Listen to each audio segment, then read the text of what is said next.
In the early years of our marriage, life felt predictable but comforting. Melissa and I met through mutual friends and shared a desire for a simple life, meals together, relaxed weekends, and a future built on love and stability. We faced challenges, but nothing seemed too difficult. Our kids brought purpose to our daily routines, and I believed our shared history would carry us through any tough times. However, as time passed, cracks began to appear. We grew too comfortable. Conversation shifted from dreams to logistics, and our time together became routine. I ignored the subtle signs, Melissa's distant looks and changed tone, thinking it was normal after 2 decades. I believed our bond was strong enough to handle any changes. But I was about to learn that even deep love can fade if neglected. One evening, I greeted Melissa in the kitchen, but she didn't respond. Over the years, I'd grown accustomed to her quiet moments, so I wasn't alarmed.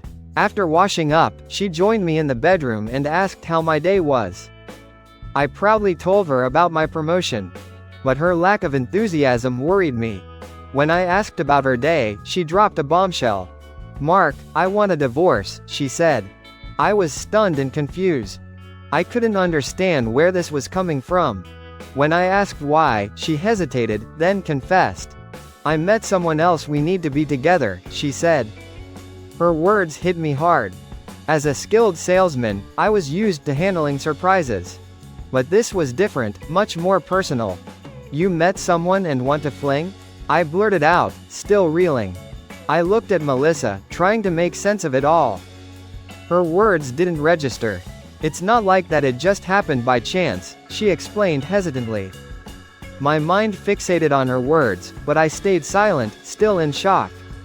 Like I was suspended in midair, waiting to crash down. "Stop looking at me like that," she said. I must have looked lost, like a fish out of water. "Mark, I love him, I'm sorry, I never meant for this to happen," she said. Before leaving the bathroom, I was overwhelmed with emotions. But all I could think about was why. There was no logic, no explanation for why our marriage was over. I should have been angry, but I was stuck on understanding how this happened. I went downstairs, intending to talk to her. But she wasn't in the kitchen, and nothing was out of place. Melissa always prided herself on being a great mother and housewife, never wanting to work outside the home. I searched the house, checked the garage, and even looked outside. But she was nowhere to be found. Maybe she's out for a walk to clear her head, I thought.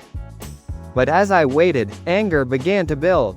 She had probably fallen for someone who filled her head with fantasies. I grabbed a beer and sat in the den, waiting for her return. When I woke up, it was evening, and the house was still empty. I called out for her with no response. The house felt lonely, and I wasn't enjoying the silence. That's when it hit me, she had already left. I frantically searched for my phone, called her number, and heard it ring in our bedroom. Her phone, rings, credit cards, checkbook, and a sealed envelope were all left behind.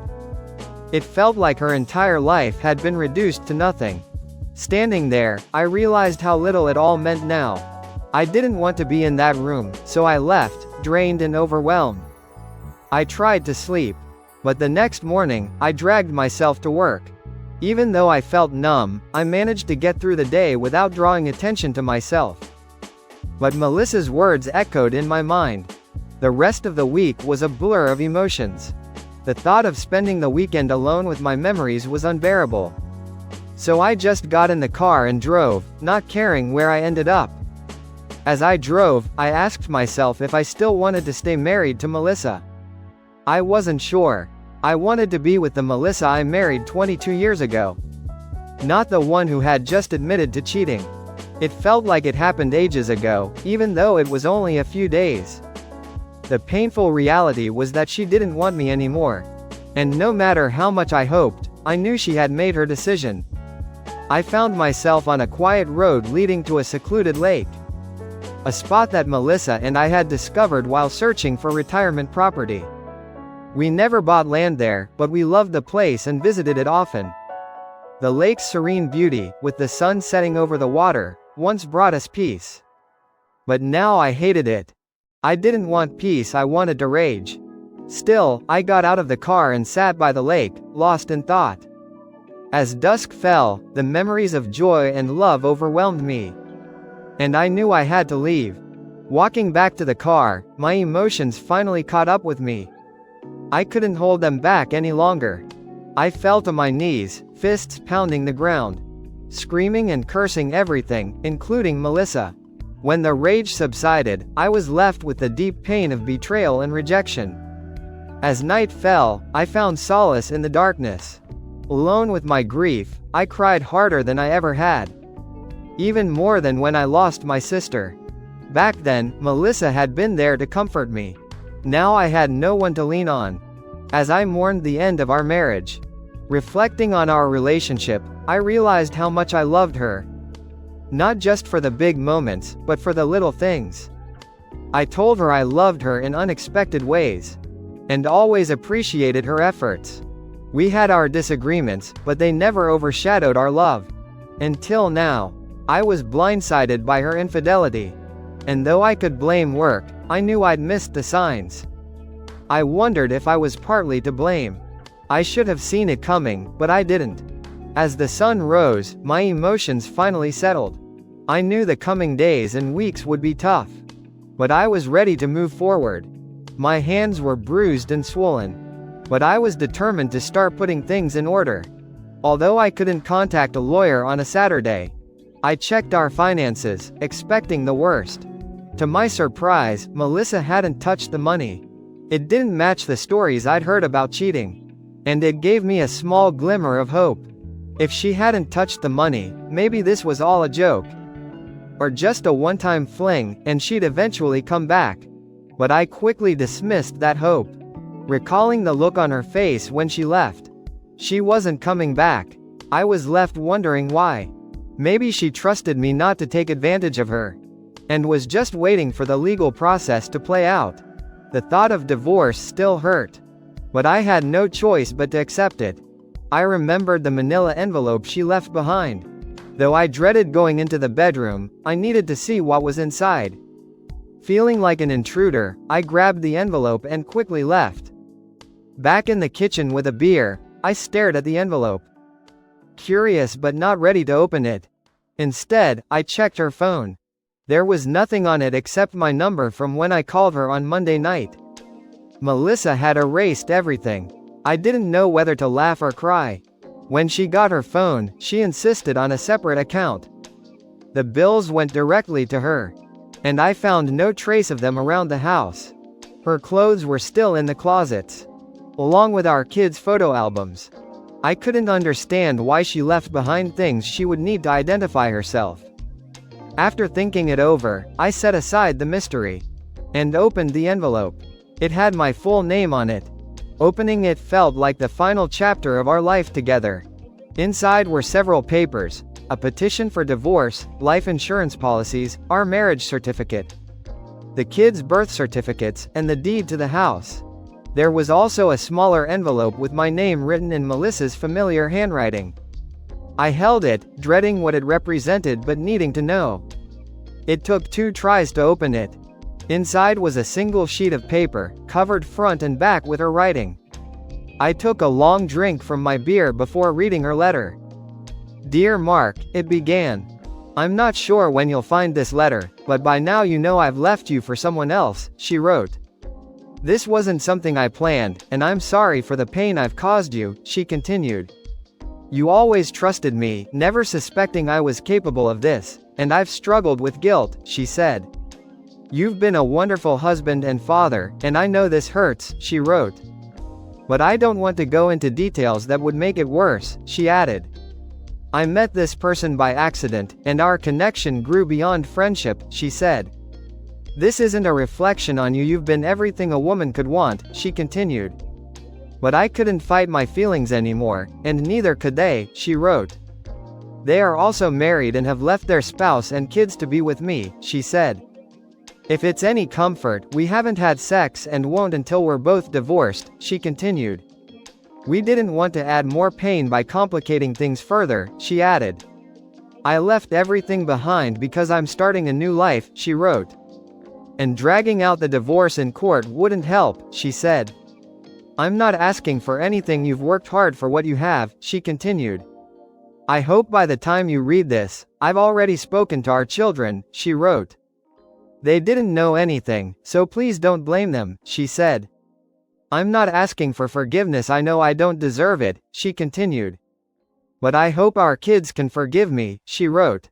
I would like to stay in touch with them, but it's up to them, she said. Leaving you wasn't easy, she continued. I'm throwing away 22 wonderful years with a loving man, she wrote. And I feel the weight of my betrayal deeply, she said. There were times I thought of telling you, hoping you could stop me, she continued. But it's too late now, our feelings have taken over, and I can't change that, she wrote. I wish you a long and happy life, however you may find it, she said. Please don't try to come after me, she continued. We'll be overseas until the divorces are final, she wrote.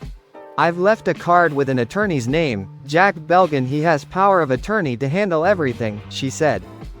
All you need to do is sign the papers, she continued. I hope you don't fight this, it will only prolong the pain, she wrote. I'll return after the divorce, but we won't see each other again, she said. I haven't mentioned who I'm with to avoid causing more trouble, she continued. If we ever meet again, I hope it's as friends, but I leave that up to you, she wrote. I still love you, Mark, and always will, she concluded. Melissa. As I read the last parts of Melissa's letter, my eyes filled with tears, and I couldn't stop them. I had promised myself not to cry anymore. But her words reopened the pain and anger I thought I had calmed. I was too tired and shocked to feel anything but deep emptiness. I put everything back in the envelope and left it on the table. Unsure of my next steps. I knew I needed legal advice. And it was a relief to know someone else could help carry this burden. Though Melissa avoided giving too many details, I was skilled at reading between the lines. I knew I'd reread her letter many times, searching for what she hadn't said. Over that dreary weekend, time dragged on. Despite her claim that she hadn't slept with her lover, I found comfort in getting rid of certain things in the house. I moved the bedroom furniture to the garage, and boxed up her clothes. Even though it was one of the hardest things I'd ever done, I could still smell her on every piece. But I pushed through, knowing it was better to deal with one big hurt than let it eat at me little by little. The rest of the month followed the same pattern. Except my attorney seemed pleased with the settlement, or lack of one. I was glad someone could find joy in this mess. My curiosity about the man Melissa left with grew. I determined he was wealthy, given that she didn't take anything with her, expecting to buy new things with his money.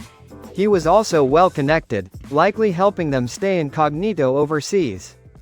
She'd left her driver's license behind, planning to disappear. Melissa had covered her tracks too well for it to be a solo effort. I suspected she had professional help, but my neighbors didn't notice anyone unusual at the house. However, they did see her leave around 11:30 a.m. each day. The man had also left behind a wife and young children. That, combined with his wealth, gave me a starting point for my search. The rich are easier to track. I spoke with my attorney several times over the next few weeks, and he urged me to sign the divorce papers, fearing Melissa might return and make things worse. I shared that fear but wasn't ready to sign yet. In our no-fault divorce state, everything earned during the marriage was considered communal property. Since Melissa had stayed home, I could end up paying significant alimony and losing half of everything. Despite the risks, I needed to learn more about her affair before signing. Using resources at work, I identified several wealthy men in the state who fit the profile. I narrowed it down to a few possibilities. Men in their late 30s or 40s with wives likely between 30 and 40 years old. It was a long shot, but it made sense. Now I faced the hard task of finding which wife on my list was missing a husband, then contacting her to explain why I needed to know.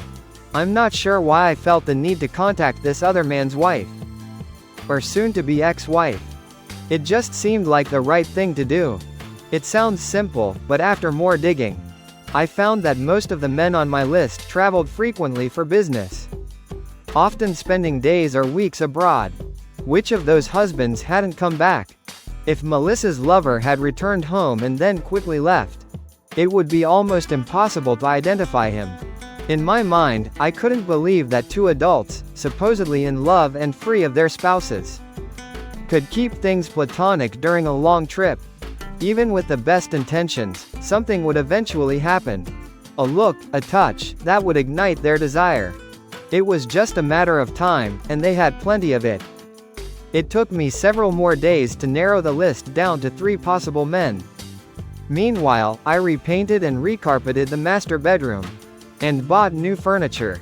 I hadn't moved my stuff back in yet, since I was still looking for a few more things to make the room feel like mine again. It's strange how things change. When I thought my marriage was solid, the bedroom was just a place to sleep and occasionally make love. But after Melissa left, it felt heavy with gloom.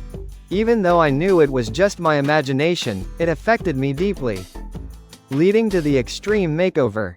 I had spoken to my kids a few times since their mom left, and it seemed she had told them even less than what she wrote in her letter to me.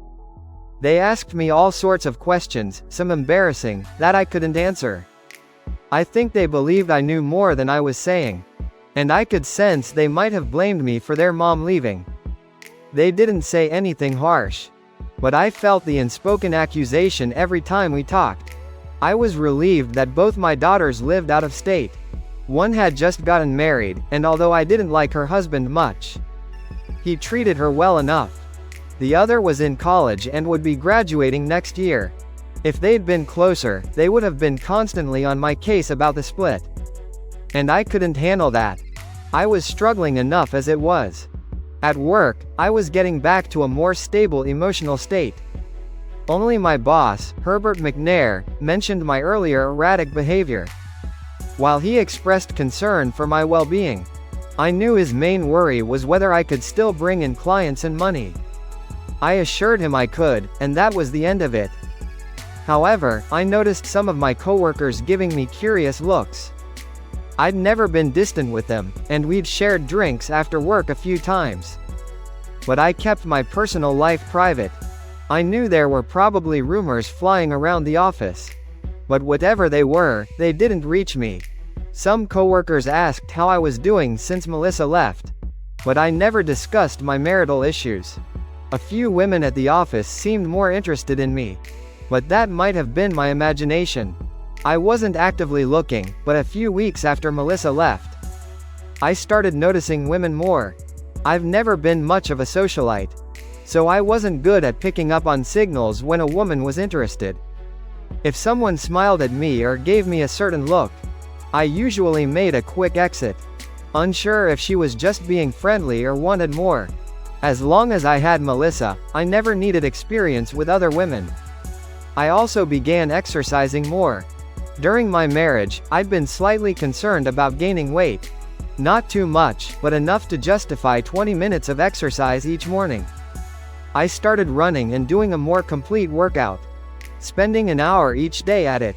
It helped me burn off anger. I also decided to improve my cooking. The internet is full of recipes, some of which are healthy and tasty. So my diet and cooking skills both improved. My weekday evenings became predictable. Cooking, cleaning, fixing things around the house, researching my project, bathing, and then sleeping. Aside from the occasional call from family or friends, I settled into a life free of unpleasant surprises. I guess I needed the routine to keep myself from unraveling. Weekends were harder at first because I had so much free time. Remembering my mother saying, "Idle hands are the devil's workshop," I tackled house repairs, starting with the master bedroom. I wasn't much of a handyman and usually had Melissa call someone, but I figured I could learn. My first attempts were disasters, but I eventually got the hang of it, and it turned out to be good therapy. This change didn't happen overnight, but it did happen gradually. Instead of drinking myself to sleep, I worked on my project to uncover the identity of Melissa's lover. Oddly enough, it eased my pain a bit. By the 4th month, I had settled into my routine. When I realized something surprising, I hated my job. Sales requires more than just a drive to succeed. It needs deep motivation to keep going year after year. My main motivation was gone. But I had enough savings to retire. Though I wouldn't live as comfortably. Like many others, I had dreams and ambitions that were sidelined by life's demands. I thought about writing a novel or inventing something groundbreaking. But I quickly dismissed those ideas. Instead, I considered starting a small business selling useful items. Though I wasn't sure what yet. My attorney kept pressing me to sign the divorce papers. But I ignored him. I knew he was looking out for my best interests. But I was too focused on finding out who Melissa had run off with. My daughters were less forgiving of my inaction. They didn't want their parents to divorce. But they realized things weren't as hopeful as they initially thought. They gave me a hard time, more out of their own pain than anything I'd done. During all this, I hadn't heard a word from Melissa. Nor had our children. I assumed her attorney was keeping her informed. My lawyer tried to track her down. But her attorney, Jack Belgin, was tight-lipped. Which only strengthened my resolve. My attorney had one last-ditch option up his sleeve. Filing an alienation of affection claim. But it was a risky move, dependent on the judge's discretion. We'd only use it if necessary. Meaning we'd be fighting the divorce. Something that both pleased and frustrated my attorney. He'd earn more money. But was annoyed because if I signed the papers, I'd keep everything from the marriage. And he'd have a victory on his record. By the 6th month, I was certain I despised my job. And seriously considered doing something else. I stuck with it because it paid well. And I might need the money for future legal battles. With that in mind, I started day trading. Setting aside only what I could afford to lose. It didn't go well at first. I lost more than I made. But after a few weeks, I adjusted and began making small profits. I wasn't going to get rich, but I made enough to reinvest. I've never been a risk taker. But when Melissa left, many of the reasons I'd been so cautious in life left with her. In the past 6 months, I started taking karate classes at a friend's suggestion. After my wife left, the training brought balance to my life. Both physically and mentally. So much that I began attending 6 days a week. I wasn't aiming for a black belt. I just enjoyed the discipline and self-defense. I adjusted my routine to go to the gym in the mornings. And karate at night. Getting into the best shape of my life. If I couldn't sleep, I'd practice my moves for 15 or 20 minutes. Which always calmed me down. I also rekindled my interest in weapons.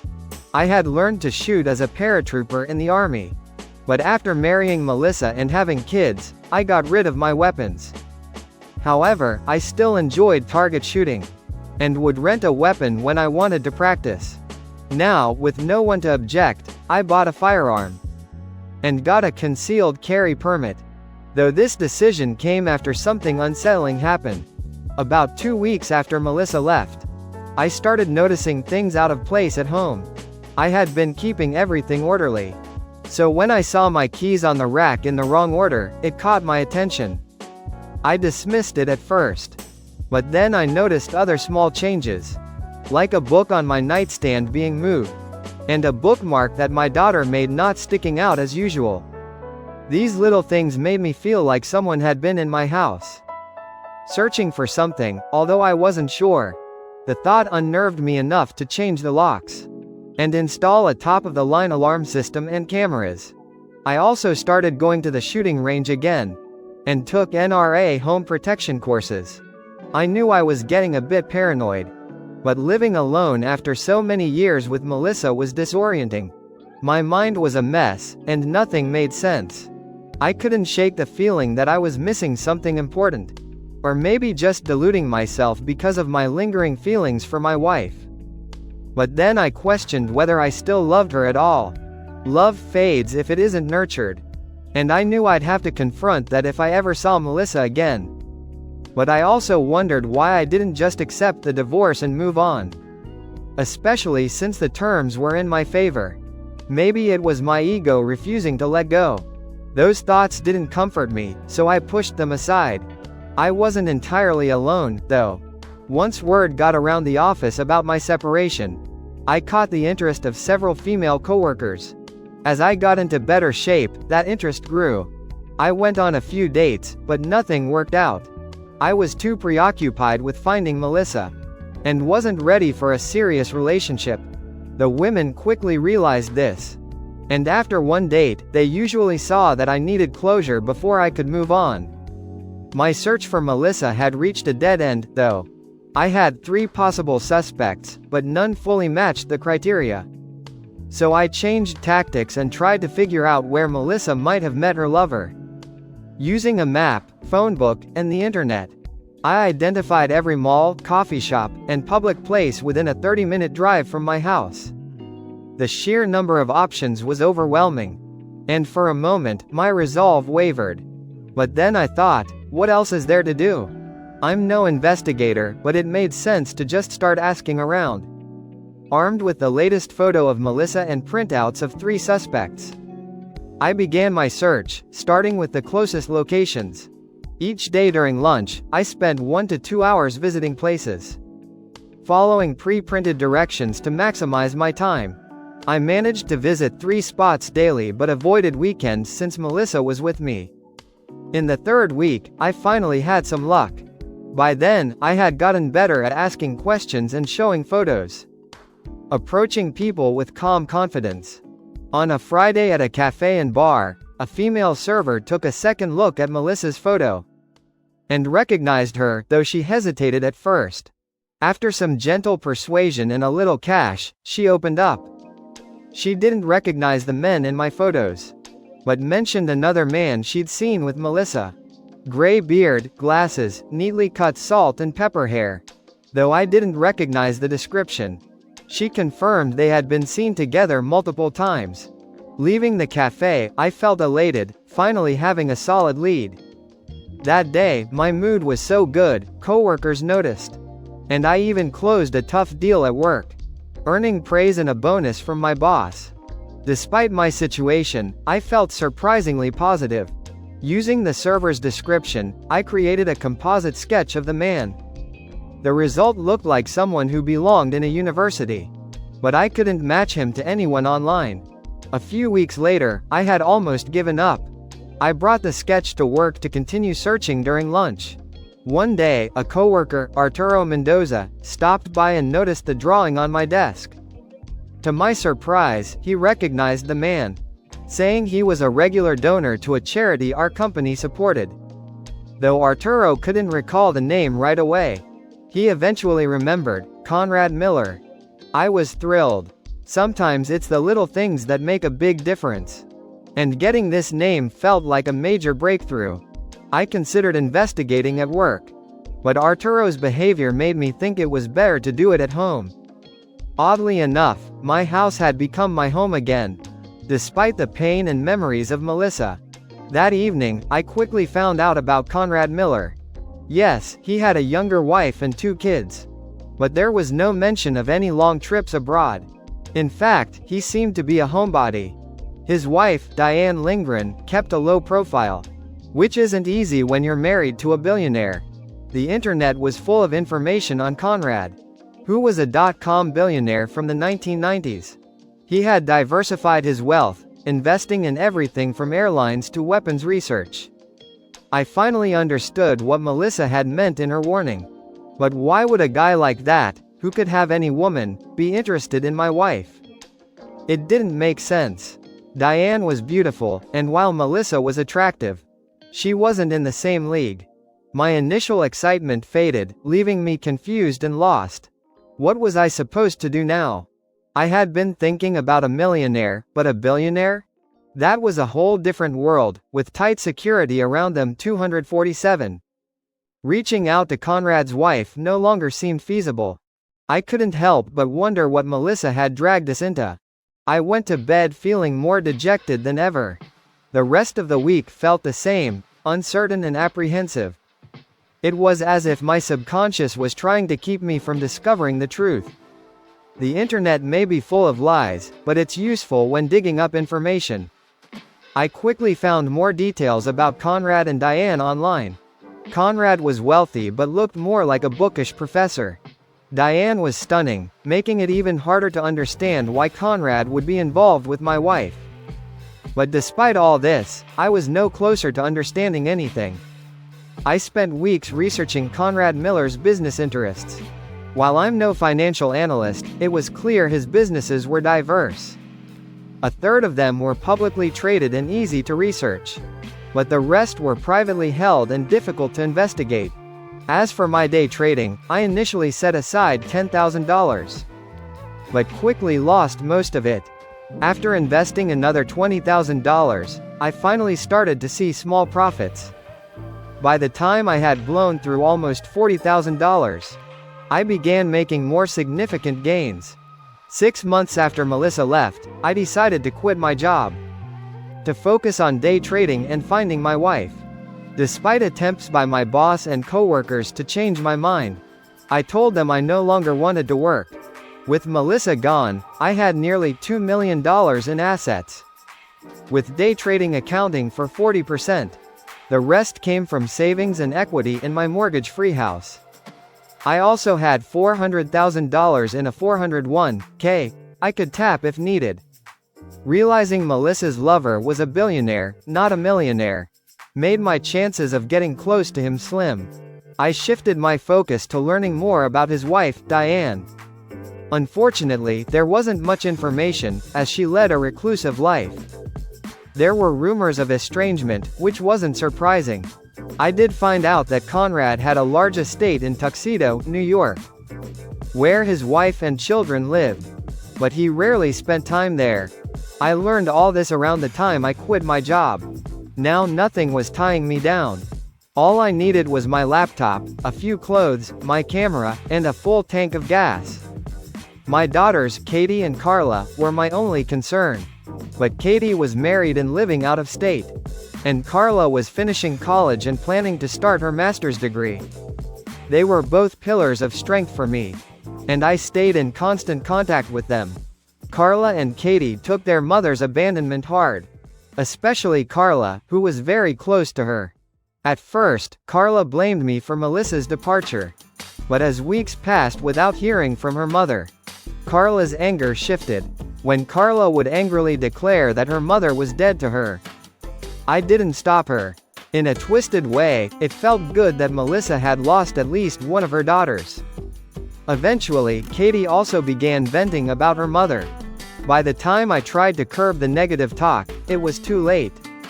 I understood their pain. They felt as betrayed as I did.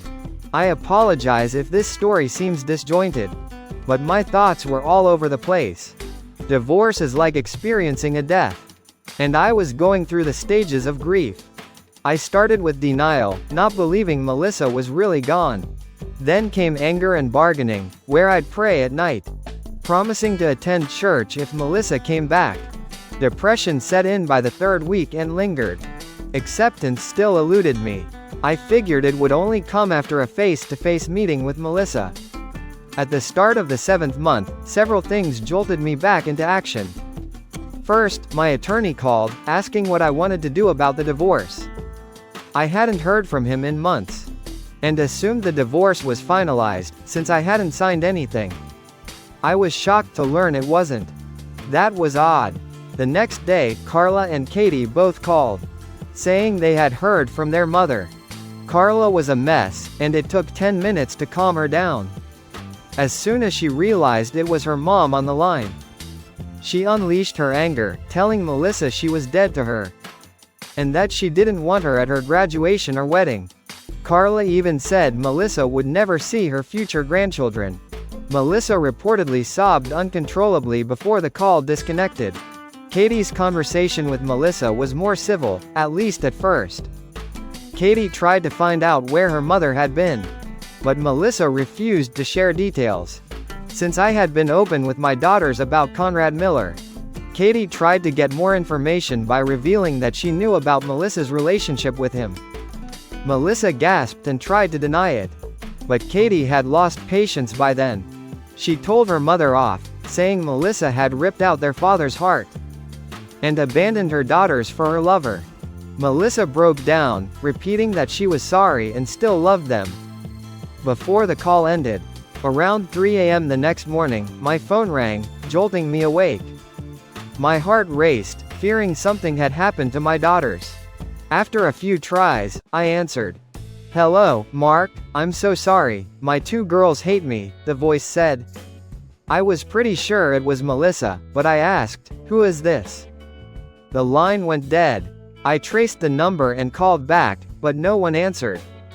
Later that day, when I tried again, the number was out of service. However, I found out the call came from Tuxedo, New York. It seemed Melissa was back in the US and living with her lover. But that didn't make sense.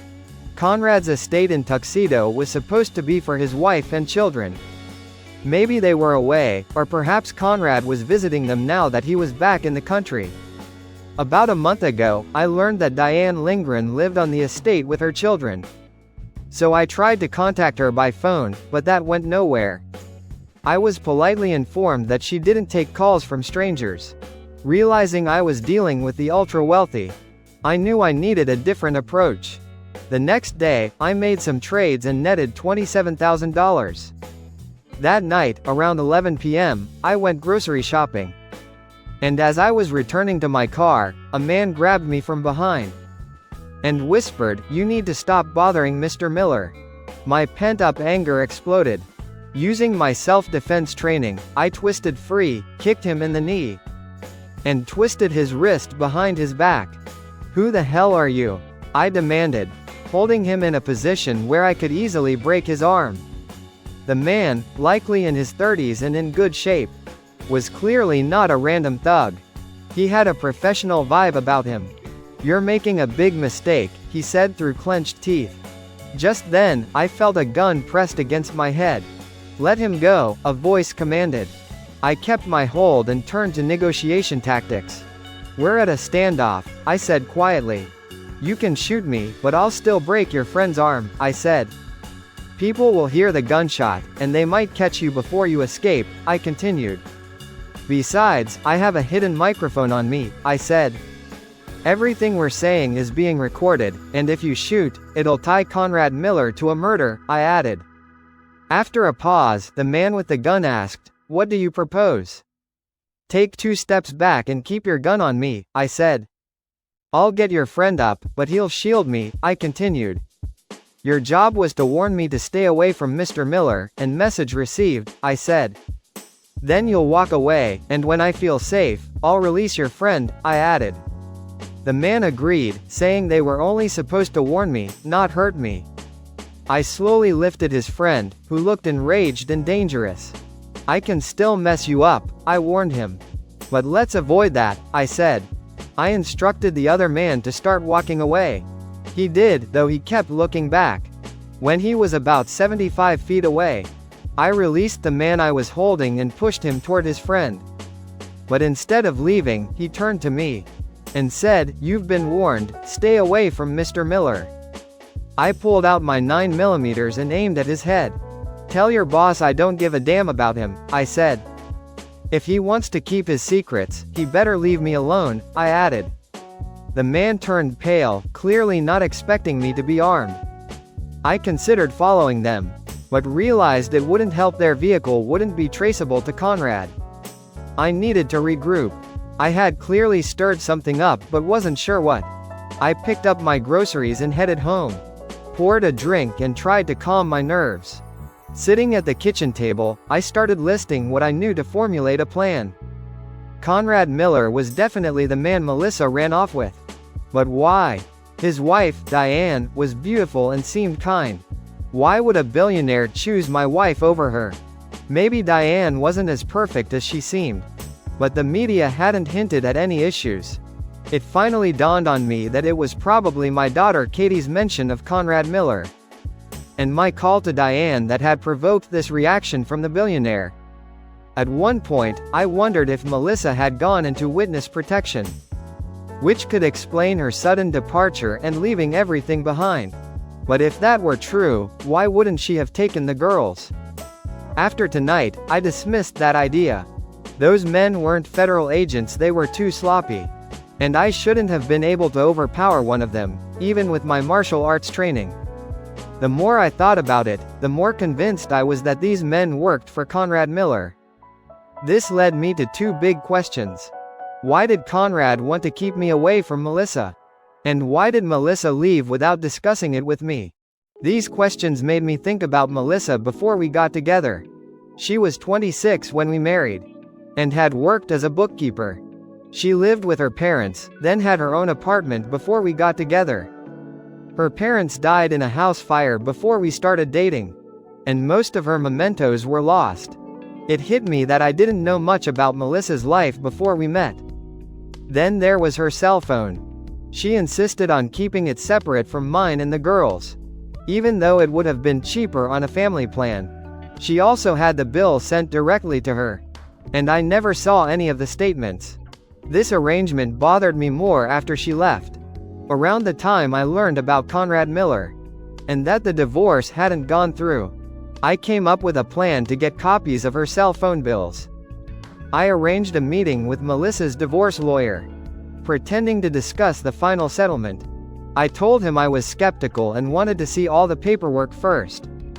He agreed, and I reviewed everything on the conference table.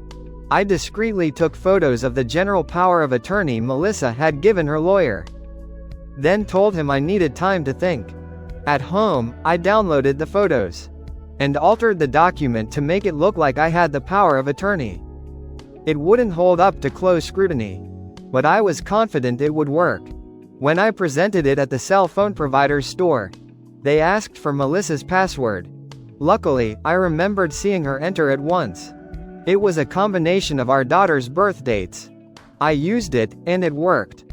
I learned that Melissa's phone had been canceled shortly after she left. But I also got the last year of statements. Back home, I analyzed the statements and ruled out most of the calls as routine. But once a month, Melissa had called a number in Nashville. Until about 4 months before she left. The calls were always on the same day and at the same time each month. Then, in the months leading up to her departure, the calls increased. And the day before she left, there were 5 calls to this number. The idea that Melissa had been phoning her lover all this time infuriated me. But another thought quickly followed. If the affair started recently, why had she been making 1 call a month for 8 months before it supposedly began? And why were the calls on the same day each month? The sudden increase in calls didn't make sense. I tried calling the number, but it had been disconnected. I had high hopes, but the phone bills turned out to be another dead end. It was so frustrating that I thought about just signing the divorce papers and moving on. But deep down, I knew I wouldn't have any peace without knowing why.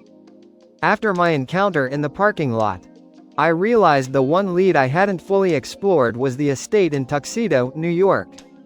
So I packed my car and made the 13-hour drive to New York. Though I had only a vague plan, which worried me, I was also concerned about bringing my weapon, knowing New York didn't recognize my concealed carry permit. It's ironic how New York has strict weapon laws, yet one of the highest murder rates. When I arrived in Tuxedo, I checked into a motel. I wanted to pay cash, but they insisted on a credit card. We compromised by running my card but agreeing not to process it unless necessary. I told them I was hiding from my wife until our divorce was final, and they seemed sympathetic. Next, I scouted the estate. It was massive, with a high wall surrounding it to keep out prying eyes. The front gate was guarded, though the men were well hidden. With my camera's telephoto lens, I took several pictures of each guard, and noticed that one of them was the same man I had taken down in the parking lot. I knew I was in the right place. I just needed a way to get inside or at least see inside. Then 2 moving trucks arrived, which made me nervous. They might be preparing to leave. But after one of the guards spoke to the drivers, the trucks left. Though I was sure they'd be back. I was desperate to get into that house. But I'm no secret agent with special gadgets. I kept brainstorming ways to get inside, but each idea seemed ridiculous. The estate covered an entire block. So I made several slow passes around it, avoiding the front gate by cutting down side streets. On my third pass, I noticed a large tree with a couple of limbs extending slightly over the wall. In the northwest corner. It was a crazy idea, but it was all I had. I found a nearby hardware store, bought a collapsible ladder and some rope, and headed back. Once back, I stopped by the tree, making sure no one was around. I unloaded the ladder and rope, hid them in the bushes, and parked my car a block away in case I needed to make a quick getaway. I returned to the tree, set up the ladder, and climbed into the tree with the rope around my neck. I kicked the ladder over to avoid drawing attention. If I needed to escape, I'd use the rope. Ironically, 7 months ago, I wouldn't have been able to pull myself up into that tree. But now, after all my exercise, it was easy. I climbed higher until I had a clear view of the backyard. It was large and beautifully landscaped, with a patio, an expensive grill, outdoor furniture, and a TV. The main feature was a large oval-shaped pool with a waterfall and slide. But what really caught my attention was Diane Lindgren lounging by the pool with a book. She looked even more beautiful in person. Then I saw the sliding glass door open, and a man stepped out. He stayed in the shade of the porch for several minutes, so I couldn't see who it was. Finally, he walked over to Diane and kissed her.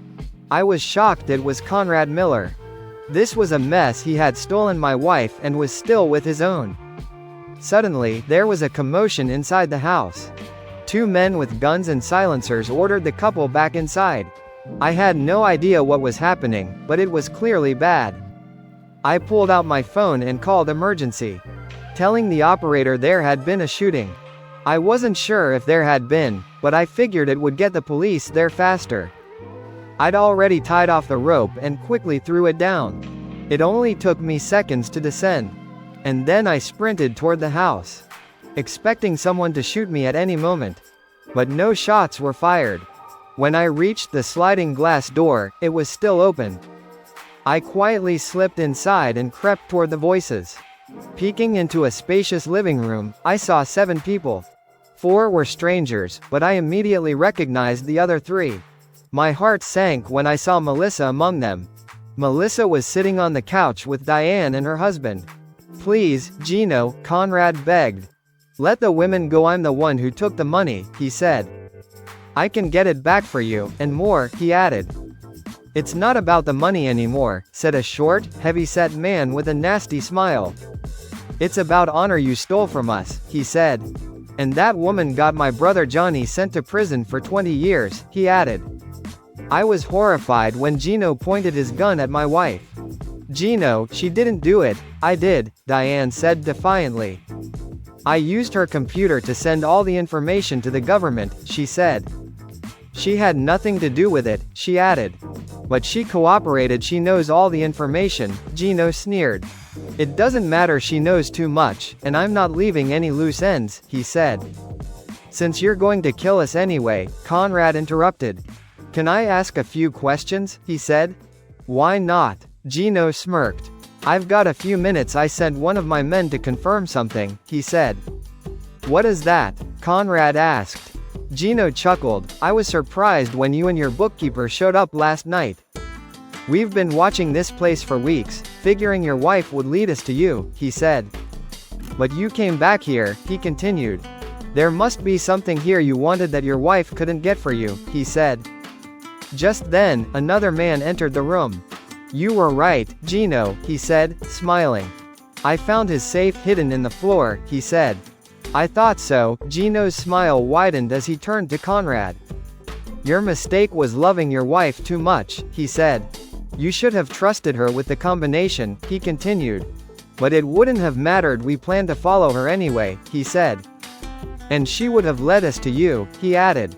Conrad sighed, looking sadly at his wife before turning back to Gino. "But why go after Melissa? She was just a bookkeeper," he said. "She was your personal bookkeeper," Gino corrected. "You treated her more like a daughter than an employee," he said. "I figured she knew where your money was and how to access it," he continued. I also thought she'd know every property you owned, giving us places to search for you, he said. But how did you find out we informed on your brother? Diane asked. You were clever in how you fed information to the government, Gino admitted. Even your husband didn't know you were the informant at first, he said. It took years and a lot of money for our hackers to trace it back to you, he continued. I have to hand it to you, Gino chuckled. What do you call yourself now, Conrad Miller? That was smart, he said. You and your wife had plastic surgery and reappeared as new billionaires, he continued. But most of that wealth is a facade, isn't it, he said. It was clever, because I knew you hadn't stolen $1 billion, he added. What did you take, 40 or 50 million, he asked. 78 million, Conrad corrected. That much? Gino nodded.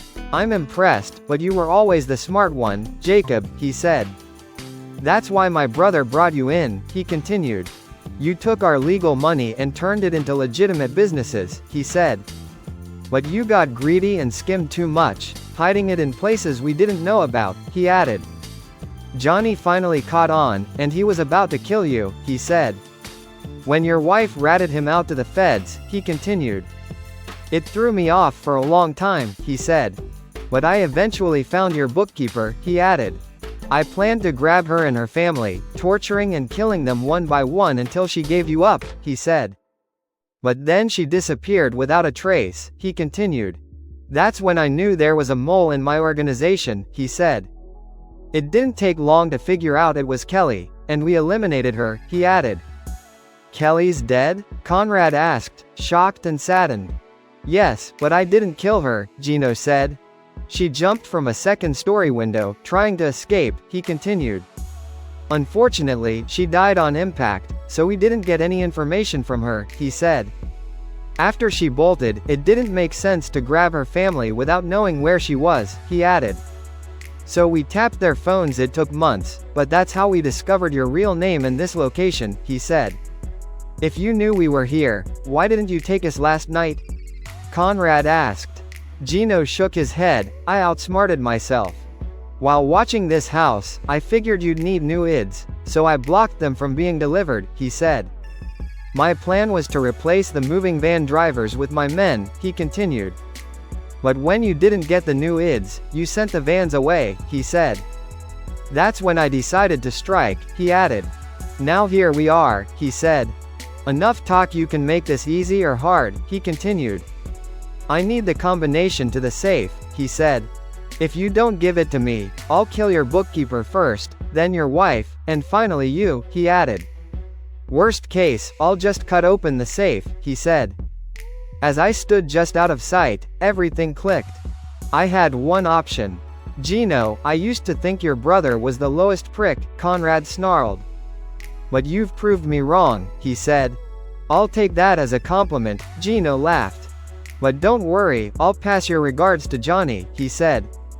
Now let's finish this, he added. Months of anger, depression, and hopelessness faded away. I was still scared, but I knew I had to act. I quickly reviewed all my firearms training, checked my Ruger's safety, and aimed at Gino. My instructor had taught me to eliminate the most immediate threat first. I knew I had only seconds to make each shot count. I took a small breath and squeezed the trigger. I hit Gino in the back, and he fell forward. I then shot the man aiming at Melissa, taking him down. I fired again, striking a third man.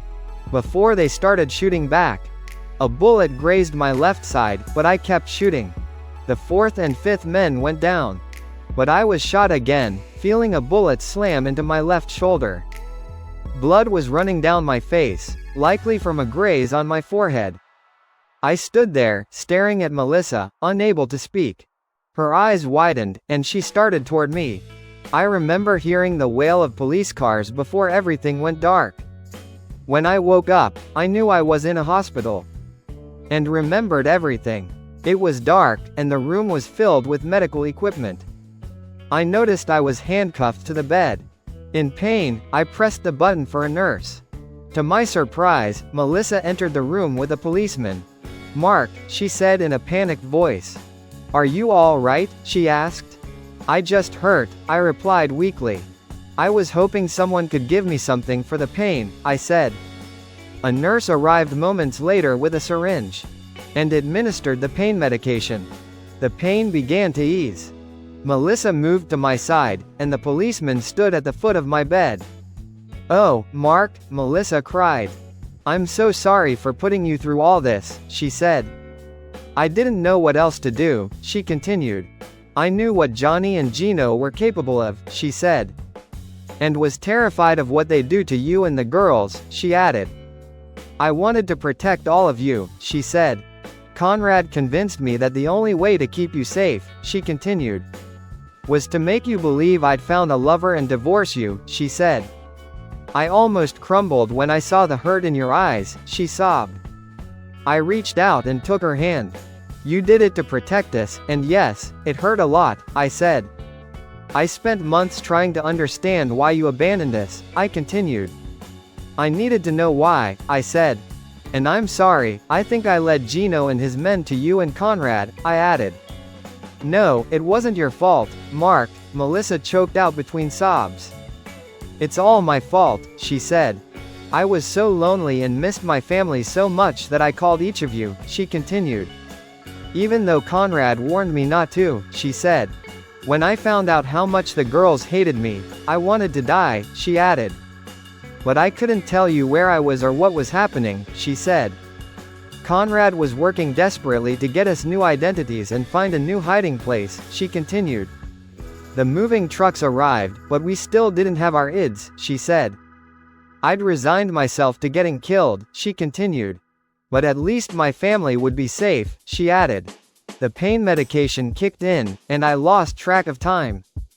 When I woke, the sun was shining. Melissa was asleep in the chair next to my bed, holding my hand. My arm was bandaged, and it ached, but my side hurt more. Still, the pain wasn't too bad. So I tried to pull myself up in bed. If you've ever spent time in a hospital bed, you know how uncomfortable they are. Plus, it's hard to move when you're handcuffed to the bed. My attempt to sit up startled Melissa awake, alarm in her eyes. "What are you doing?" she asked. "Just trying to get comfortable," I replied with a weak smile. She adjusted my position until I was more at ease. Then surprised me with a kiss. I never thought I'd feel her lips on mine again. "I love you with all my heart," she whispered. "Can you ever forgive me?" she asked. "Melissa, it's clear I still love you," I said. "I thought about signing the divorce papers," I continued. "But after 22 years of marriage, I couldn't do it without knowing why," I said. "I suspected you might have taken a lover, but it never made sense," I added. "I couldn't give up until I was sure you didn't love me anymore," I said. "Oh God, what did I ever do to deserve you?" she said, crying again. After she calmed down, I told her to take the key to my motel room and get some rest. She looked exhausted. So I insisted. Convincing the policeman on duty to let her have my motel key was another challenge. But a call to his superiors finally did the trick. I then learned the district attorney was debating whether to charge me for having an illegal weapon. Ridiculous, considering I'd just helped take down a major crime organization. And they were worried about a concealed carry permit. After Melissa left, I asked the nurse to get my cell phone. But the police had taken it. They eventually let me use the hospital phone. And I called both my daughters, Katie and Carla, and told them the whole story, leaving out the fact that I was in the hospital until the end. They were upset and insisted on coming to see me. Both girls were distraught when they learned what their mother had been through, and regretted how they had treated her. I told them not to beat themselves up. I would have said worse if I'd had the chance. 10 hours later, Katie arrived at the hospital. After catching a flight to LaGuardia and renting a car, she looked pale as she entered my room, and Melissa had stepped out for coffee. "Oh, Daddy, are you going to be all right?" she asked, hugging me gently. "The doctors say I'll be fine," I assured her. "They're discharging me tomorrow," I added. By then, the DA decided not to press charges. But we had to agree to be available if they needed us to testify. A few minutes later, Melissa returned. I hadn't told her the girls were coming, afraid she might run away again after what they'd said to her. When she saw Katie, they stared at each other for a moment, before Katie ran to her mother, and they hugged, crying and apologizing. 4 hours later, Carla arrived, and the scene repeated. Soon, all 3 women were clustered around my bed, fussing over me. Finally, the nurse got me up to walk around, and my wife and daughters refused to leave my side. Tears filled my eyes. It took over 6 months, but my marriage had gone from the brink of ruin to being stronger and more loving than ever. In the weeks after the shootout, I learned that Gino and 2 of his men died at the scene. The other 2 survived surgery, and now face murder and racketeering charges, likely spending the rest of their lives in prison. Gino's brother, Johnny, was also indicted for murder, and all 3 of Conrad's guards died. Thankfully, my name and Melissa's were not released to the media, though the FBI assured me the criminal organization was destroyed. I insisted on having our names redacted, and obtained a court order to seal the records. Conrad and Diane turned state's evidence, exposing parts of the criminal network the feds hadn't uncovered. They were sentenced to community service, contingent on turning over their illegally gained wealth, much of it in bitcoins locked in the safe. They must have had valuable information to get such a light sentence. I also learned that their 2 children were staying with a nanny in Florida. After finishing their community service, Conrad and Diane left the U.S., likely not surrendering all the money. A year later, we received a postcard from Spain that simply said, "We're sorry for everything, thank you." Having Melissa back home took some adjustment. I still felt some resentment for her leaving, even though I understood why she did it. Meanwhile, Melissa struggled with night terrors, waking up screaming. Counseling really helped us. Coming home was a shock for Melissa. The house had changed a lot while she was gone. I'd taken care of all the repairs, repainted, and completely redone our bedroom. Melissa also had to adjust to my new work life. I no longer wanted a traditional job, and now worked from home, making day trades, which lets us take spontaneous vacations together, something she loves. She was impressed by how fit I'd become, and started going to the gym with me, although she wasn't interested in karate. Now we go to the gym 3 times a week, and I practice karate twice a week. Our sex life reignited with a new intensity, as we both realized we couldn't take anything for granted. Carla is getting married in 3 months, and Melissa is deeply involved in the wedding plans. Katie is pregnant with a boy, and both girls call us almost daily. Carla even moved in for a few weeks after I got home to help. But I was relieved when she went back to her apartment. I didn't need another wife. Melissa and I still worry about each other a lot. When we started sleeping together again, I'd wake up when she reached out to make sure I was still there, and I'd do the same. At the start of all this, I was desperate to understand why she had left me.